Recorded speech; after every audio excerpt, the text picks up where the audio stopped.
എല്ലാവർക്കും നമസ്തേ. ഇന്നത്തെ എൻ്റെ ഈ വീഡിയോയിൽ ഞാൻ വിഷയമാക്കിയിരിക്കുന്നത് ഇന്നലെ നമ്മുടെ മുഖ്യമന്ത്രി മുണ്ടക്കൈയിൽ ഒരു ചടങ്ങിൽ നടത്തിയ പ്രസംഗത്തിലെ രണ്ട് വാക്കുകളാണ്. അതായത് ഇന്നലെ നമ്മുടെ വയനാട് ദുരന്തത്തിൽ ഉരുൾപൊട്ടൽ ദുരന്തത്തിൽ പെട്ടവർക്ക് അതിൽ ബാധിച്ചവർക്കുള്ള പുനരധിവാസത്തിൻ്റെ ഭാഗമായി അദ്ദേഹം അവിടെ ടൗൺഷിപ്പിന് തറക്കല്ലിട്ടു. അപ്പോൾ അവിടെ വെച്ച് അദ്ദേഹത്തിൻ്റെ പ്രസംഗത്തിൽ രണ്ട് വാക്കുകൾ ഉപയോഗിച്ചത് ദേശാഭിമാനികത്തിൽ ഞാൻ ഇന്ന് കണ്ടു. അതാണ് എനിക്ക് ചിരി വന്നത്. ആ വാർത്ത ഇങ്ങനെയാണ്: ഈ അസാധാരണ ദൗത്യം ഏറ്റെടുക്കാനുള്ള ആർജവവും ധൈര്യവും എങ്ങനെയാണെന്ന ചോദ്യത്തിന് ഒറ്റ ഉത്തരമേയുള്ളൂ.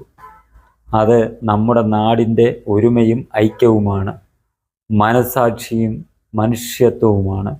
ഒരുമിച്ച് നിന്നാൽ ഒന്നും അസാധ്യമല്ല. അദ്ദേഹം പറഞ്ഞ കാര്യങ്ങളെല്ലാം ശരിയാണ്.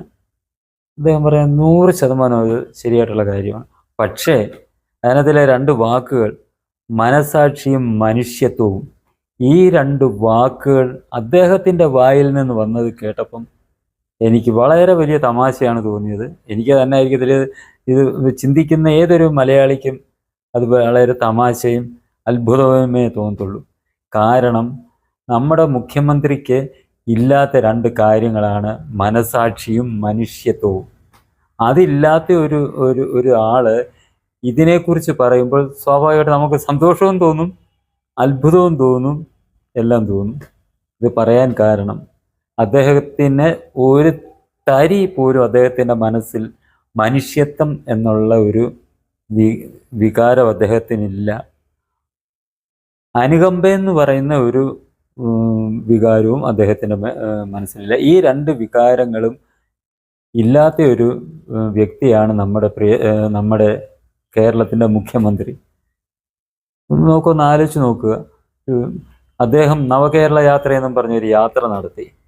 അതിനകത്തിൽ നമ്മുടെ ജനാധിപത്യത്തിൽ, ഇവരെല്ലാം പറയുന്നത് ജനാധിപത്യത്തിൽ അഭിപ്രായ സ്വാതന്ത്ര്യം ഉണ്ട്, അത് കൊടുത്തേ ഒക്കത്തുള്ളൂ എന്നൊക്കെ പറയുന്ന അവര് ഇദ്ദേഹത്തിനെതിരെ ഒരു കരിങ്കൊടി കാട്ടി പ്രതിഷേധിച്ച് ജനങ്ങളെ എന്താണ് ചെയ്തത്? അദ്ദേഹത്തിൻ്റെ നിർദ്ദേശപ്രകാരമല്ലേ അദ്ദേഹത്തിൻ്റെ അകമ്പടി പോയ പോലീസുകാർ ക്രൂരമായി ഇട്ട് വികലാംഗനെ ഉൾപ്പെടെയല്ലേ ഇട്ട് മർദ്ദിച്ച് അവശനാക്കിയത്? അതിക്രൂരമായല്ലേ ചെയ്തത്? അദ്ദേഹത്തിൻ്റെ പാർട്ടിയുടെ അണികളല്ലേ ഹെൽമെറ്റും ചെടിച്ചട്ടി വെച്ച് തല തല്ലിപ്പൊളിച്ചത്? അതിനെല്ലാം ഒരു മനുഷ്യത്വം എന്ന് പറയുന്ന ഒരു കാര്യം, അല്ലെങ്കിൽ അനുകമ്പ അദ്ദേഹത്തിൻ്റെ മനസ്സിൽ ഒരു തരിയെങ്കിലും ഉണ്ടായിരുന്നു എങ്കിൽ അദ്ദേഹം അവിടെ ആദ്യത്തെ സംഭവത്തിൽ തന്നെ അദ്ദേഹം അത് നിർത്തിച്ചതിനുമായിരുന്നു. പാർട്ടിക്ക് നിർദ്ദേശം നൽകിയതിനുമായിരുന്നു, നിങ്ങൾ അക്രമം കാണിക്കരുത്, ഇത് ജനാധിപത്യമാണ്, അവർ കരിങ്കൊടി കാണിച്ചിട്ട് പ്രതിഷേധിച്ചോട്ടെ, അത് അവരുടെ അവകാശം. അതിന് പകരം അദ്ദേഹം എന്താണ് ചെയ്തത്? അതിനെ ന്യായീകരിക്കുമായിരുന്നു. ഇവരുടെ തല അടിച്ചു പൊട്ടിച്ചതിനെ എല്ലാം ന്യായീകരിക്കുമായിരുന്നു. പോലീസുകാർ തല്ലിയതിനെ ന്യായീകരിക്കുകയാണ് ചെയ്തത്. രക്ഷാപ്രവർത്തനമാണ് നടത്തിയത്. അക്രമ പ്രവർത്തനത്തിനെ എന്താണ്, ഈ ആയുധങ്ങളും ഒക്കെ ഉപയോഗിച്ച് ആളുകളുടെ തല തല്ലി പൊട്ടിച്ചത് അത് അക്രമ പ്രവർത്തനമല്ല, രക്ഷാപ്രവർത്തനമാണെന്ന് പറഞ്ഞ് അതിനെ ന്യായീകരിച്ചു. അതിൽ നിന്ന് അദ്ദേഹത്തിൻ്റെ വണ്ടിയുടെ മുന്നിലിരുന്നതെല്ലാം കാണുന്നുണ്ട്. ഇത് കണ്ടിട്ട് അദ്ദേഹത്തിന് അങ്ങ് ഹരം കൊള്ളുകയാണ്. ഈ പ്രതിഷേധിക്കുന്നവരുടെ തല അടിച്ചു പൊളിക്കുന്നത്, അവരെ ക്രൂരമായി മർദ്ദിക്കുന്നതും കാണുമ്പോൾ അദ്ദേഹത്തിന് അങ്ങ് ഹരം കൊള്ളുകയാണ്. അപ്പോൾ അന്നേരം അദ്ദേഹത്തിന് അത് തടഞ്ഞാൽ പിന്നീടുള്ള യാത്രയിൽ അത് കാണത്തില്ല. അതിന് അദ്ദേഹം പറഞ്ഞത് അത് രക്ഷാപ്രവർത്തനമാണെന്ന് പറഞ്ഞത് നടത്തിക്കോളൂ എന്നുള്ള ഒരു അനുവാദം പാർട്ടി അണികൾക്ക് കൊടുത്തു. അപ്പോൾ അദ്ദേഹത്തിൻ്റെ മനസ്സിലെവിടെയാണ് അനുകമ്പയോ മനുഷ്യത്വമോ ഉള്ളത്?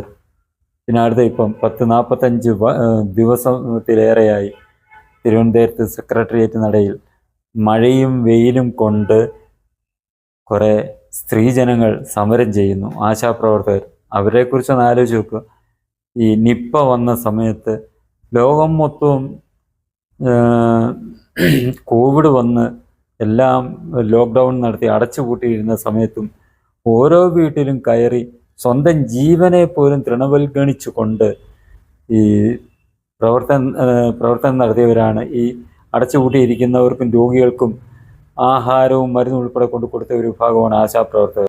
അങ്ങനെ ജീവനെ പോലും പണയം വെച്ച് ജനങ്ങൾക്ക് വേണ്ടി പ്രവർത്തിച്ച വിഭാഗത്തിൽപ്പെട്ട ഒരു കൂട്ടർ, അവരേത് രാഷ്ട്രീയ പാർട്ടിയിൽപ്പെട്ടവരായിക്കോട്ടെ, അവർക്ക് വേതനം വർദ്ധിപ്പിക്കണം എന്ന് ആവശ്യപ്പെട്ട് സമരം തുടങ്ങി. ഇതിനും കാരണമുണ്ട്. കഴിഞ്ഞ ഇപ്പോൾ നമ്മുടെ പിണറായിയുടെ രണ്ടാമത്തെ ടേമാണ്, രണ്ടാമത്തെ മന്ത്രിസഭയാണ്. പ്രകടന പത്രികയിൽ പറഞ്ഞത് എന്താണ്? ഈ ആശാപ്രവർത്തകർക്ക് 21,000 രൂപ പ്രതിമാസം വേതനം കൊടുക്കുമെന്ന് പറഞ്ഞു. അത് ഇത്ര നാളായിട്ട് കൊടുക്കാതായപ്പോൾ ഒരു വിഭാഗം ആശാപ്രവർത്തകർ സമരം ചെയ്തു. അവർ സമരം ചെയ്തിട്ട് തിരിഞ്ഞു നോക്കി ഇല്ല എന്നുള്ളത് പോകട്ടെ, മുഖ്യമന്ത്രി എന്താണ് ചെയ്തത്?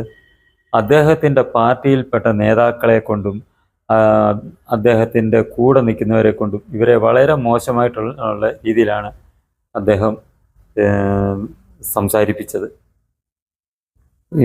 പാർട്ടി സെക്രട്ടറി ഗോവിന്ദനാകട്ടെ, CITUവിൻ്റെ നേതാവ് കരീമാകട്ടെ, ഇങ്ങനെ വളരെ മോശമായിട്ട് CITU നേതാക്കന്മാർക്ക് ഈ സ്ത്രീകളെ മോശക്കാരാണെന്ന് വരെയാണ് ഇവരുടെ ഒരു CITUവിൻ്റെ സംസ്ഥാന സെക്രട്ടറി പറഞ്ഞത്. അതായത് സുരേഷ് ഗോപി ചെന്ന് കണ്ടു, ഇവർക്ക് കുട കൊടുത്തിട്ട് അവരെ പിടിച്ച് ഉമ്മ വെച്ചെന്നാണ് പറഞ്ഞു.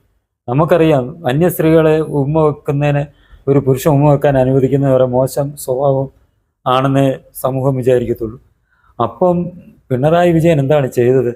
പിണറായി വിജയൻ പാർട്ടി സെക്രട്ടറി അല്ലെങ്കിലും അദ്ദേഹമാണ് പാർട്ടിയെ നിയന്ത്രിക്കുന്നതും പാർട്ടി നേതാക്കന്മാരെ നയിക്കുന്നതും.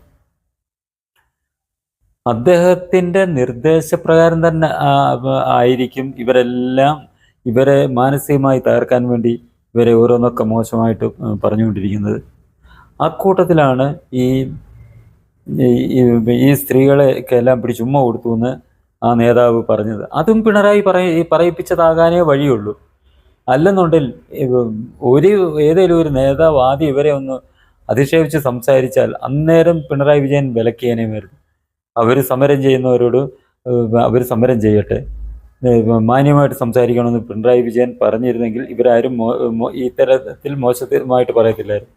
അപ്പോൾ പിണറായി വിജയൻ്റെ അനുവാദത്തോടു കൂടി തന്നെയാണ്, അദ്ദേഹത്തിൻ്റെ ആശീർവാദത്തോടു കൂടി തന്നെയാണ് ഈ സ്ത്രീകളെ ഇത്ര വൃത്തികെട്ട രീതിയിൽ ഈ CPM നേതാക്കൾ അവരോട് പ്രതികരിച്ചത്. അപ്പോൾ അതിൽ നിന്ന് മനസ്സിലാക്കുക, പിണറായിയുടെ ഉള്ളിൽ എവിടെയാണ് അനുകമ്പയുടെ ഒരു തരിയെങ്കിലും ഉണ്ടോ? മനുഷ്യത്വത്തിൻ്റെ എന്തെങ്കിലും തരി, ഒരു ചെറിയൊരു തരിയെങ്കിലും പിണറായിയുടെ മനസ്സിലുണ്ടോ? ഇല്ല. അങ്ങനെയുള്ള ഒരാൾ മനസാക്ഷിയും മനുഷ്യത്വവുമാണ് എന്ന് അതിനെക്കുറിച്ച് 2 വാക്ക് പറയുമ്പോൾ നമുക്ക് അത്ഭുതവും തോന്നും, സന്തോഷവും തോന്നും. ഇനിയെങ്കിലും ഈ പറയുന്ന വാക്കുകളോടൊരല്പമെങ്കിലും ആത്മാർത്ഥത കാണിക്കാൻ വേണ്ടി അതൊന്ന് പ്രകടിപ്പിക്കരുതോ പ്രിയപ്പെട്ട മുഖ്യമന്ത്രി? ഇത്രയും എനിക്ക് പറയാനുള്ളൂ. ഇനി ഈ ചാനൽ സബ്സ്ക്രൈബ് ചെയ്യാനും ബെൽ ബട്ടൺ അമർത്താനും ലൈക്ക് ചെയ്ത് ഷെയർ ചെയ്യാനും മറക്കരുത്.